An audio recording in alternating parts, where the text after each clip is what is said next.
যেহেতু সামনে কিছুদিনের মধ্যেই লোকসভা নির্বাচন এবং এই আমরা গত বিধানসভাতে নির্বাচনে আমরা কেবিসিক দিয়েছিলাম, সেটা আমাদেরই কোনো জায়গায় ভুল ছিল। কিন্তু এইবারে লোকসভা নির্বাচনে তাদের সেই ভুলটা পুনরায় না হয়, তাই আজকে বিশেষত আমাদের মহিলারা তাদের টাকা হয়েছিল আজকে বেশিরভাগ অন্যান্য ব্লক নেতৃত্বে এসেছিলেন যে মেয়েদের দিয়ে ওই একটু আগে বলেছে যে না থাকি যে ললনা এ বিশ্ব জাগে না, মহিলাদের নিয়েই কী করা হচ্ছে, মূলত তাদের নিয়েই আমরা ঠিক করেছি আগামী কয়েকদিনের মধ্যেই মহিলাদের নিয়ে আমরাও থাকবো সঙ্গে। প্রতিটি পাড়ায় পাড়ায় আমাদের অঞ্চলে প্রতিটি পাড়াতে আমরা গিয়ে মেয়েদের ক্যাম্পিং করব এবং ব্লক নেতৃত্বকে বলা হয়েছে যখন প্রয়োজন হবে নিশ্চয় আপনাদেরও ডাকবো, আপনাদের এসে আমাদের সঙ্গে উপস্থিত হয়ে একসঙ্গে আমরা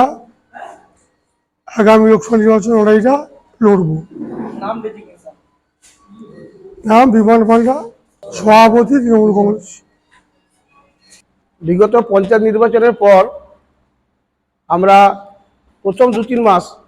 প্রত্যেকটা বুথেই সাংগঠনিকভাবে একটু পিছিয়ে ছিলাম, কিন্তু আস্তে আস্তে করে আমরা যখন দেখলাম যে বিজেপি আমাদের গজিনা গ্রাম পঞ্চায়েত দখল করার পরে উন্নয়নের নামে ভোট নিয়ে কিছুই করছে না, শুধুমাত্র তৃণমূল কংগ্রেসেরই দেওয়া কতগুলো প্ল্যানিংকে তারা কাজকর্মের মাধ্যমে মানুষের কাছে বলতে চাইছে যে আমরা গজিনা মডেল তৈরি করব, তখন অলরেডি সমস্ত বুথেরই মানুষরা বুঝে গেছে যে বিজেপির দ্বারা এই অঞ্চলে কোনো উন্নয়ন হবে না। এবং তারপরেই লোকসভা ভোটের প্রস্তুতি আমরা নিজেরা গজিনা অঞ্চল কমিটি শুরু করেছিলাম এবং যখনই ভোটের নির্বাচনী দামামা বেজে গেল এবং আস্তে আস্তে করে আমরাও সবাই খোলস ছেড়ে বেরিয়ে আসতে পেরেছি। এবং কয়েকটা মিটিংয়ে আমরা সেটা দেখলাম যে মানুষজন এখনও পর্যন্ত তৃণমূল কংগ্রেসের উন্নয়নের সাথে আছে, তৃণমূল কংগ্রেসের নেতৃত্বের সাথে আছে, তারাও বুঝে গেছে। এবং আমাদের মুখ্যমন্ত্রী মমতা বন্দ্যোপাধ্যায় যে ভোকাল টনিকটা দিয়ে দিয়েছেন, অর্থাৎ বিজেপি গভর্নমেন্ট ইচ্ছাকৃতভাবে মানুষদের 100 দিনের কাজের টাকা যারা বন্ধ রেখেছিলেন তিনি রাজ্য সরকারের ফান্ড থেকে টাকাটা মিটিয়ে দিয়েছেন এবং তার প্রতিশ্রুতি মতো লক্ষ্মীর ভাণ্ডার সহ অন্যান্য মানুষের নিজস্ব যে সমস্ত প্রকল্পগুলো আছে সেই প্রকল্পগুলো যখন কথা দিয়ে কথা রেখেছেন তখন মানুষ বুঝতে পেরেছেন যে এই পশ্চিমবঙ্গে মমতা বন্দ্যোপাধ্যায় ছাড়া আর কারোর হাত ধরা উচিত নয়। এবং আবার গজিনা অঞ্চলের মানুষজন আস্তে আস্তে বুঝে গেছেন যে এই অঞ্চলকে আবার পুনরায় ফিরিয়ে আনতে হবে তৃণমূল কংগ্রেসের দখলে, যদি তারা নিজেরা নিরাপত্তা পান, সরকারি অনুদান পান এবং নিজেদের উন্নয়নটাকে নিজেরা নিতে চান, তাহলে তৃণমূল কংগ্রেস ছাড়ার উপায় নেই। এবং আজকের মিটিংয়ে সেটা আরেকবার পরিষ্কার যে আমরা মহিলাদের দ্বারা যারা পিছিয়ে ছিলাম তারা স্বতঃস্ফূর্তভাবে এগিয়ে এসছেন এবং আগামী নির্বাচন পর্যন্ত আমাদের এইরকম ধরনের কর্মসূচি চলতে থাকবে এবং প্রত্যেকটা বুথ থেকেই আমরা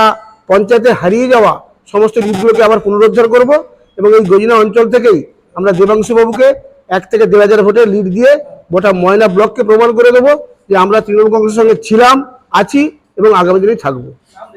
আমার নাম বীরেশ্বর পান্ডা, আমি গজিনা অঞ্চল কমিটির একজন মেম্বার এবং তমলুকঘাটা সেন্ট্রাল কোঅপারেটিভ ব্যাংকের এই তৃণমূল কংগ্রেসের পক্ষ থেকে আমি ডাইরেক্টর।